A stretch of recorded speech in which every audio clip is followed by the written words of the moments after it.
এখানে একজন ফেরেশতা আছে আল্লাহর পক্ষ থেকে। যেই দিন আপনি আমি পৃথিবীতে আসছি ওই দিন এই ফেরেশতা এখানে দায়িত্ব পালন করেন। যা কিছু খাই আর পান করি ফেরেশতা এটাকে গলদকরণ করে দেয়, পাকস্থলীতে যাওয়ার ব্যবস্থা করে দেয়। এই ফেরেশতা চারদিকে তাকিয়ে দেখে এই বান্দার রিজিকে এক ফোঁটা পানিও নাই, একটা শস্য দানাও নাই। এই ফেরেশতা অলরেডি এখানের এই জায়গাটা রেখে আল্লাহর কাছে চলে যায় যে আল্লাহ অমুকের কাছ থেকে চলে আসছি, দুনিয়াতে কোথাও তার এক ফোঁটা পানিও নাই, একটা রিজিকের একটা দানাও নাই, একটা শস্যও নাই, তার আমি থেকে কি করব। আল্লাহ রাব্বুল আলামিন তখন তাকে ওখানে রেখে দেন। এই ফেরেশতা চলে যাওয়ার পরে এত বড় মোটা নালী গলার ভিতরে, কত বড় মোটা না, এই জায়গা থেকে এক ফোঁটা পানি নিচে চলে যায় না। হাদিসখানা এসেছে জাহারাতুর রিয়াদ নামক কিতাবের মাঝে। রাসূলুল্লাহ সাল্লাল্লাহু আলাইহি ওয়াসাল্লাম বলেছেন, ইন আরাদতুমুর রাহমা ওয়াক্তাল মাউতি মিনাল আতশি, যদি তোমরা মৃত্যুর সময় আল্লাহ তাআলার দয়া পেতে চাও, যখন তোমার পিপাসা লাগবে, মৃত্যুর সময় বান্দার পিপাসা লাগে, মালাকুল মাউতকে দেখলে এমন পিপাসা লাগে। ইমাম গাজালি রাহিমাহুল্লাহ তাআলা তার কিতাব ইহয়া উলুমুদ্দিনের মাঝে বলেছেন, এমন পিপাসা লাগে এই বান্দাকে 7 সাগরের পানি যদি পান করিয়ে দেওয়া হয় তারপরও তার পিপাসা মিটবে না। আল্লাহু আকবার। এত পিপাসা লাগবে, এত পিপাসা। 2-4 ঘন্টা থেকে মুগ্ধ বলছিল পানি লাগবে পানি, এখন দেয়ালে দেয়ালে শুধু পানি লাগবে পানি লেখা। 1 ঘন্টা 2 ঘন্টা 4 ঘন্টার জন্য পানি পান করাইয়া এক বোতল পানি 1/2 লিটার 5-7 জন 10 জনে ভাগ করে খাইছে না? কিন্তু ওই সময় 1 বোতল আর 1 ড্রাম আর 1 লিটার না, 7 সাগরের পানি পান করাই দিল, তার তৃষ্ণা মিটবে না। আল্লাহ রসুল বলেছেন, ওই সময়ে যদি তোমরা আল্লাহর রহমত চাও, পিপাসা লাগবে না, এটা যদি চাও, এরপরে কি অল খুরুজু মাআল ঈমান, ঈমানটা তোমার কি বলে, রুহুটা ঈমানের সাথে বের হবে, জান কবজটা ঈমানের সাথে হবে, এটা যদি তুমি চাও। ওয়ান নাজাতা মিনাশ শাইতান, এবং ওই সময় শয়তান আসবে। পানি পিপাসা যেহেতু লাগবে, পানি তো আর খাওয়াইয়া দিলেও খায় না। আমি এই কথা বললে অনেক লম্বা কথা হয়ে যায়, এগুলো আমি আপনাদেরকে বলছিলাম যে এত পিপাসা লাগে, তারপরে চামচ দিয়ে 3 ফোঁটা পানি দেয়, এই 3 ফোঁটা পানি গাল বেয়ে পড়ে যায়, পানি বান্দা পান করতে পারে না। হয় না এরকম? এখানে একজন ফেরেশতা আছে আল্লাহর পক্ষ থেকে। যেই দিন আপনি আমি পৃথিবীতে আসছি ওই দিন এই ফেরেশতা এখানে দায়িত্ব পালন করেন। যা কিছু খাই আর পান করি ফেরেশতা এটাকে গলদকরণ করে দেয়, পাকস্থলীতে যাওয়ার ব্যবস্থা করে দেয়। এই ফেরেশতা চারদিকে তাকিয়ে দেখে এই বান্দার রিজিকে এক ফোঁটা পানিও নাই, একটা শস্য দানাও নাই। এই ফেরেশতা অলরেডি এখানের এই জায়গাটা রেখে আল্লাহর কাছে চলে যায় যে আল্লাহ অমুকের কাছ থেকে চলে আসছি, দুনিয়াতে কোথাও তার এক ফোঁটা পানিও নাই, একটা রিজিকের একটা দানাও নাই, একটা শস্যও নাই, তার আমি থেকে কি করব। আল্লাহ রাব্বুল আলামিন তখন তাকে ওখানে রেখে দেন। এই ফেরেশতা চলে যাওয়ার পরে এত বড় মোটা নালী গলার ভিতরে, কত বড় মোটা না, এই জায়গা থেকে 1 ফোঁটা পানি নিচে চলে যায় না, 1 ফোঁটা পানি নিচে চলে যায় না। অথচ বান্দার ওই সময় তার কলিজা এমন শুকিয়ে গেছে, 7 সাগরের পানি দিলেও তার তৃষ্ণা মিটবে না। এই ফয়সালা কার? আল্লাহর এই কুদরত। আপনি কি চিন্তা করবেন? আপনি নিজের জোরে খান, নিজের জোরে পড়েন, ক্ষমতা দেখেন দুনিয়ায়, 1 ফোঁটা পানিও সে পান করতে পারবে না। এখন এই অবস্থায় এই পিপাসা অবস্থায় পানি তো পান করতে পারবে না, শয়তান আসবে, শয়তানকে ওই ব্যক্তি দেখতে পাবে। আচ্ছা, জিনে যাদেরকে ধরে দেখবেন চারপাশে মানুষ ভিড় করে বসে আছে, জিনে ধরা রুগী বলে এই আমি এইটা দেখতেছি ওইটা দেখতেছি, অমুকে আসছে তমুকে আসছে, চোখ বন্ধ করে করে এরকম বলে না? তাই ওই শুধু দেখে, আর কেউ দেখে? আর কেউ দেখে না। তা এরকম ওই মুমূর্ষ ব্যক্তি সে দেখবে যে আমার আত্মীয় স্বজন পাশে বসে আছে, কিন্তু ওরা তো আমাকে পানি দেয় না, কিন্তু এই সময় আমার সবচেয়ে আপন শয়তান পেশাব করে পাত্রে করে নিয়ে আসবে, তোমার না পানি তৃষ্ণা লাগছে, নেও না, এটা খাও, এটা খাও। এখন ওই শয়তানের পেশাবটা যদি পান করে তাহলে তো ঈমান শেষ। কথা কি বুঝতে পারছেন? শয়তান ওই সময় চলে আসবে। শয়তান সব সময় ক্রিটিক্যাল সময়টা সে বোঝে। এখন শয়তান আসছে এই ক্রিটিক্যাল টাইমে যাতে আপনার ঈমানটা নষ্ট হয়, পেশাব খাওয়াই দেবে। আল্লাহ রাসূল বলছেন এই সময়ে যদি ওয়ান্নাজাতু মিনাশ শাইতান, এই সময় ওই শয়তান থেকে যদি বাঁচতে চাও, ফাহতারিমু হাযিহি শুহুরি কুল্লাহা, তাহলে তোমরা এই মাসগুলোকে সম্মান করো। বলুন না সুবহানাল্লাহ। কোন মাস? রজব, শাবান, রমজান। রজব, শাবান, রমজান, এই মাসগুলোকে সম্মান করো। মিনহা আরবাতুন হুরুম, যুলকআদা, যুলহিজ্জা, মুহররম, রজব, এই মাসগুলোকে সম্মান করো। এখন সম্মান করবেন কেমনে? দাঁড়াইয়ে থাকবেন সারা রাত সারাদিন, নাকি সালাম দিবেন, না কি করবেন? খাওয়া দাওয়া বন্ধ করে দিবেন? না, আল্লাহ রাসূল এখানে বলছেন সম্মান করবেন কেমনে।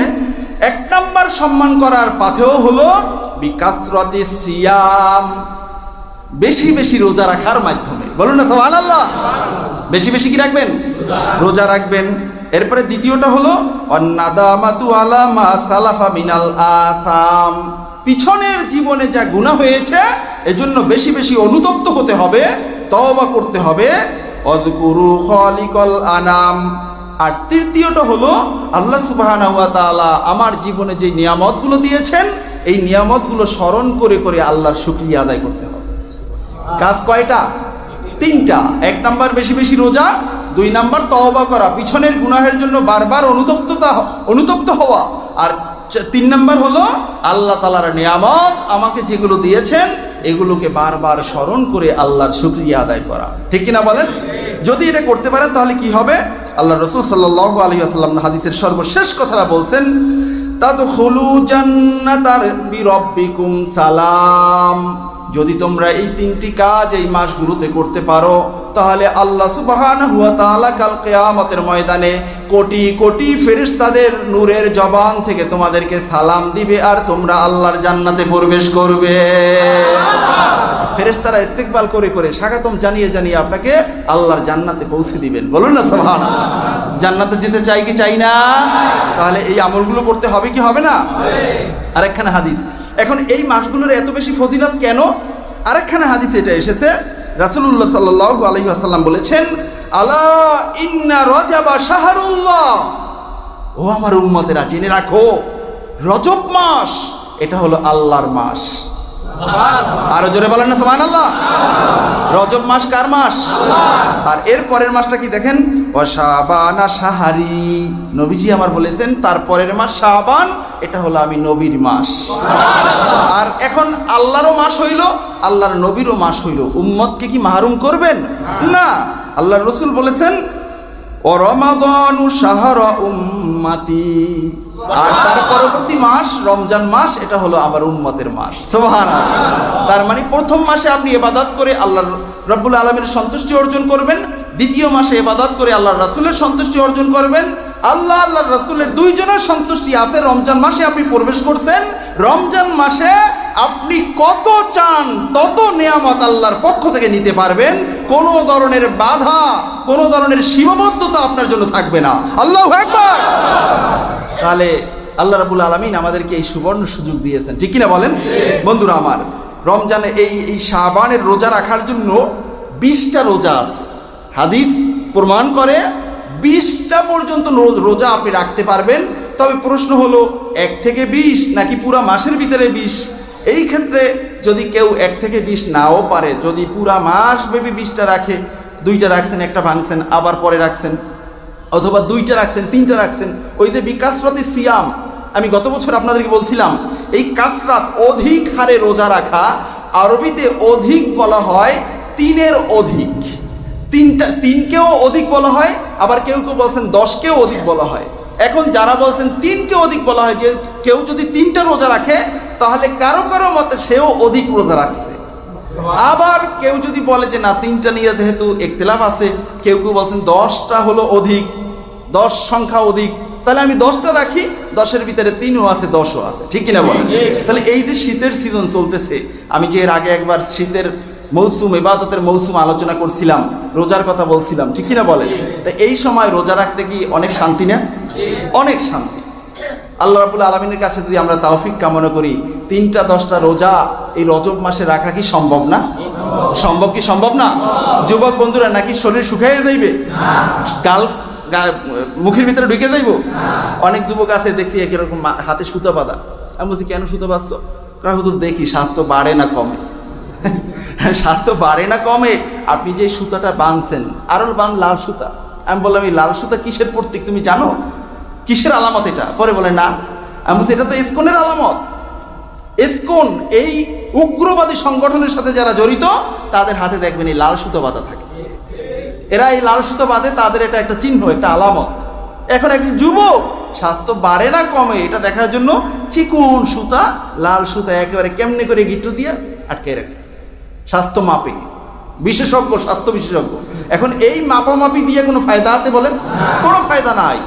আমার স্বাস্থ্য দিয়ে কোনো দরকার নেই, স্বাস্থ্য যদি জাহান্নামী হয়, ঠিক কিনা বলেন?